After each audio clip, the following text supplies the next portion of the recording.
I've done another roundup, primarily because when it got to about there's only 4 episodes, so when we did episodes 2 and 3, I just thought, I'm enjoying this too much to talk about it right now, and then we watched episode 4, and I've enjoyed it so much that I will go on the record now as saying if I enjoy another Doctor Who story in the William Hartnell era as much as I've enjoyed the Aztecs, then I'll be a very lucky man. Um, why? Why is the Aztec so good in my eyes? Well, a number of reasons. First of all, I think that it is proof, if proof be need be, that historical Doctor Who stories have so much going for them. You don't need to have some daft science fiction alien type vibe happening. You really don't. What you need is a good story and people with conflicting interests and an exploration of a culture. Even though there's a villain in Toxil, who's a great villain and really does his Richard III stylings very, very well. He is but a person with a point of view, and the most wonderful thing about Toxil is he's right, apart from the human sacrifice bit, unless we're being post-colonialism, liberalism. I don't know what all this is about, but ultimately what I'm saying, aside from the fact is he kills people, Toxil's right. All the way through he's trying to prove that Barbara isn't a god. And he's right. Everybody else is either deceiving or being deceived. So it's a bit weird that our villain is the guy who actually sees the truth, even though the Doctor at one point says something along the lines of, I stand for the truth, but you're lying all the way through. Okay, I'll live with it, because the Doctor's ace. He's absolutely ace in this story. He gets engaged. Shock horror, the Doctor gets engaged. Of course, this doesn't get picked up again, the whole idea of the Doctor having a romance, until Russell T Davies's time. But in this, he meets a lady called Kamika, who's a lovely elderly Aztec lady, and even though one interpretation of the story is that he is stringing her along to get information about how to free the TARDIS from the tomb in which it's stuck in, I think there's enough in the story for you to be confident that he actually does have feelings for this woman, and it's so beautifully played. Hartnell ups his game something rotten when he's acting with Kamika, and it's an absolute delight to see. Not only that, but Hartnell and Jacqueline Hill, when they're together, are on fire.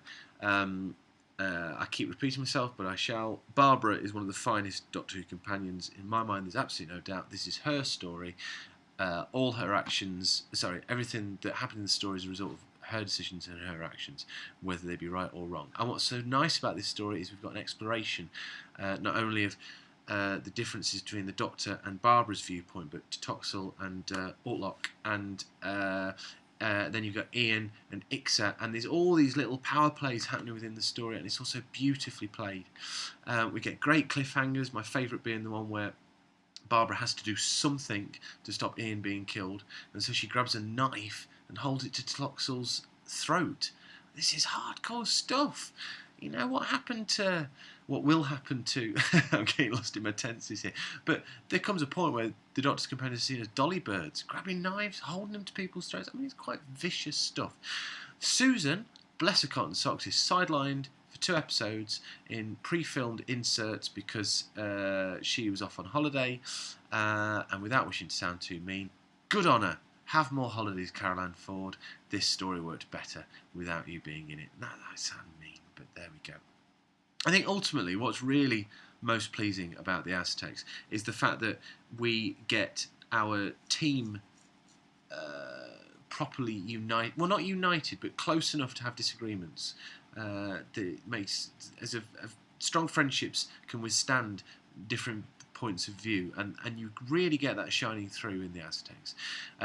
We get an exploration of a culture without it being rammed down our throats. You get tidbits of information about the Aztecs coming through, and let's be perfectly honest, I know more about the Aztecs from watching this Doctor Who story than anything else. That is my bad. I went into a shop today to try and buy a history of the world, which will inform me of all these things without Doctor Who having to tell me. But nonetheless, in the absence of that, I got a book of poetry by Emily Dickinson instead. In the absence of that, something like this, where it's got a really tightly plotted, character-driven piece of drama, and it is drama, Okay? Not only is it drama, it's the best sort of drama where you get light and shade. The scene where the Doctor absentmindedly lets slip that he's got a fiancée to Ian, and Ian absolutely wets himself laughing, is beautifully played. And this story is full of moments like that. It's absolutely brilliant. What else was I going to say then? Oh yeah, the Doctor, genuinely concerned about Ian's well-being. Genuinely concerned about Ian's well-being. He gets really quite upset when he thinks that Ian's carked it. And that's a lovely moment, because before then we've been getting the Doctor falling out with all and sundry. The Aztecs are really well rounded. Well, not rounded characters. You know, some would say they're ciphers. You got Tloxil. He's now. Let's be careful about our terminology. The traditionalist.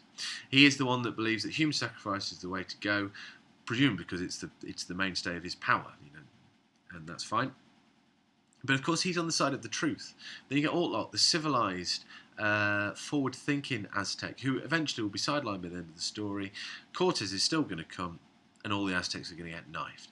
And Ortlok's the guy who is on Barbara's side, but of course she's deceiving. Shock horror. What a multi-layered and wonderful story. I am convinced that were somebody to turn around and say, right, First Doctor, where shall I go for First Doctor? Where shall I go for this one? This one's just bang on. Bang on. You don't get much of Susan, you get plenty of the Doctor and Barbara, and you get some fantastic... It's a proper historical. I could rant on all night about this story, and I've done a very light...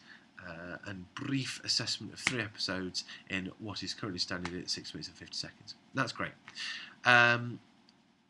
Next time is the censor rights, and my copy of The Reign of Terror arrived today.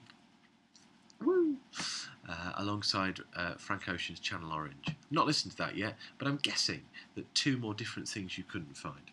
So there we go. Yeah. The Aztecs, watch it. It's absolutely ace. I recommend it not only to Doctor Who fans, but to anybody who's got an interest in good stuff. Cheerio.